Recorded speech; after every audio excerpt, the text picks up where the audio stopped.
Greetings. Welcome to Consider the Alternative, a Course in Miracles channel. Today we'll be on Lesson 30. God is in everything I see because God is in my mind. And from the text, Chapter 4, Section 6, The Rewards of God. The ego does not recognize the real source of threat. And if you associate yourself with the ego, you do not understand the situation as it is. Only your allegiance to it gives the ego any power over you. I have spoken of the ego as if it were a separate thing acting on its own.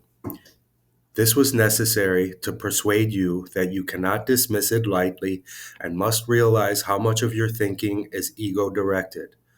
We cannot safely let it go at that, however, or you will regard yourself as necessarily conflicted as long as you are here, or as long as you believe that you are here. The ego is nothing more than a part of your belief about yourself.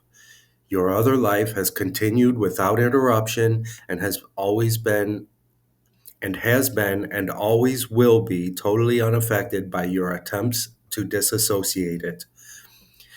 In learning to escape from illusions, your debt to your brother is something you must never forget.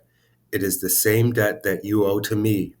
Whenever you act egotistically towards another, you are throwing away the graciousness of your indebtedness and the holy perception it would produce. The term holy can be used here because as you learn how much you are indebted to the whole sonship, which includes me, you come as close to knowledge as perception can. The gap is then so small that knowledge can easily flow across it and obliterate it forever.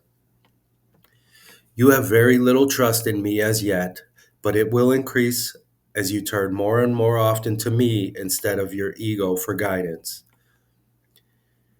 The, re- the results will convince you The results will convince you increasingly that this choice is the only sane one you can make.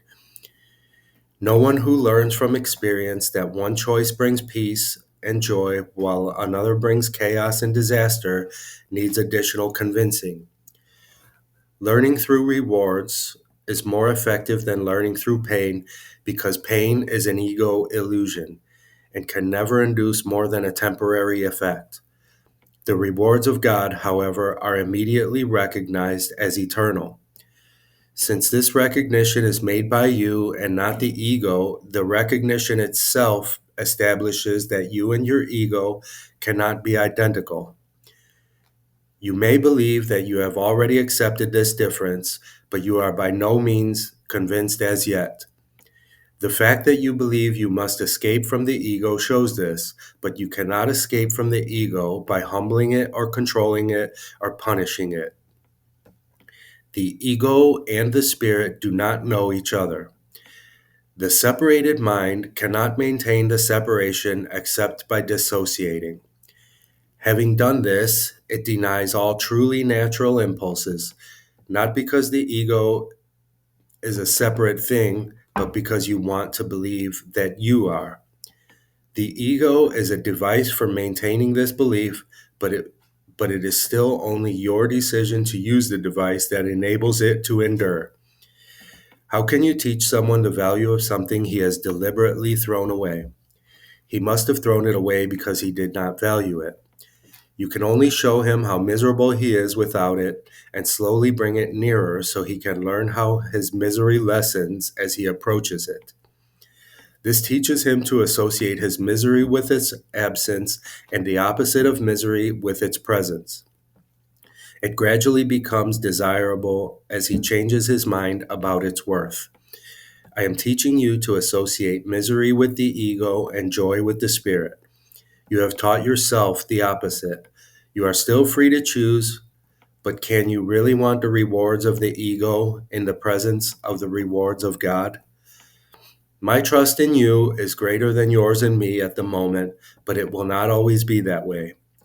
Your mission is very simple. You are asked to live so as to demonstrate that you are not an ego, and I do not choose God's channels wrongly.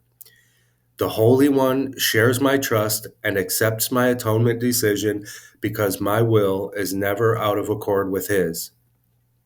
I have said before that I am in charge of the atonement. This is only because I completed my part in it as a man and can now complete it through others.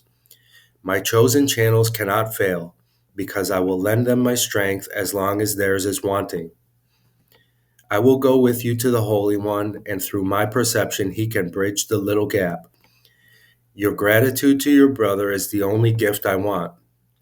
I will bring it to God for you, knowing that to know your brother is to know God.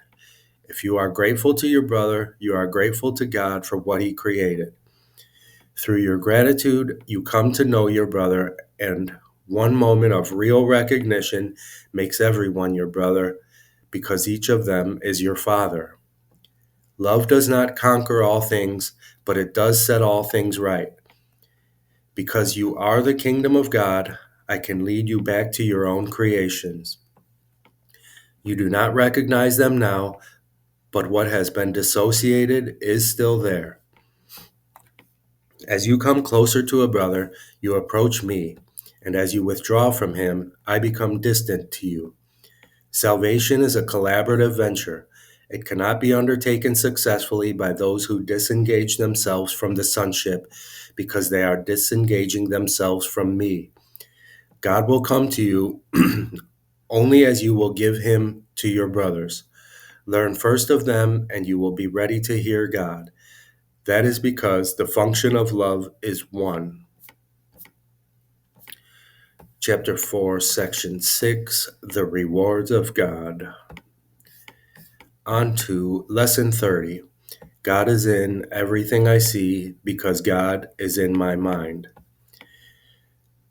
The idea for today is the springboard for vision. From this idea, will the world open up before you, and you will look upon it and see in it what you have never seen before.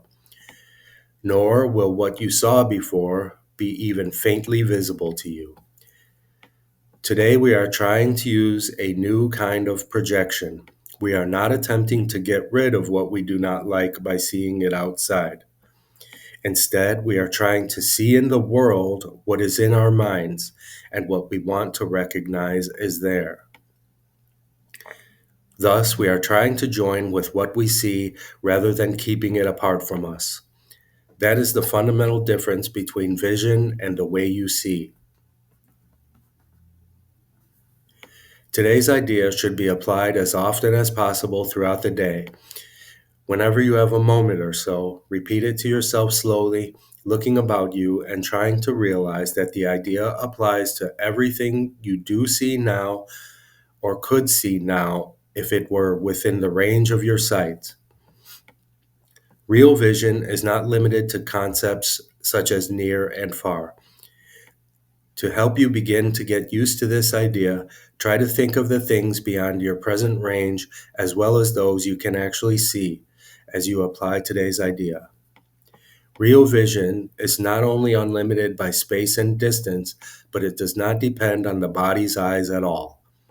The mind is its only source. To aid in helping you to become more accustomed to this idea as well, devote several practice periods to applying today's idea with your eyes closed, using whatever subjects come to mind, and looking within rather than without. Today's idea applies equally to both. Okay, so today there are no set practice periods, but as often as possible throughout the day,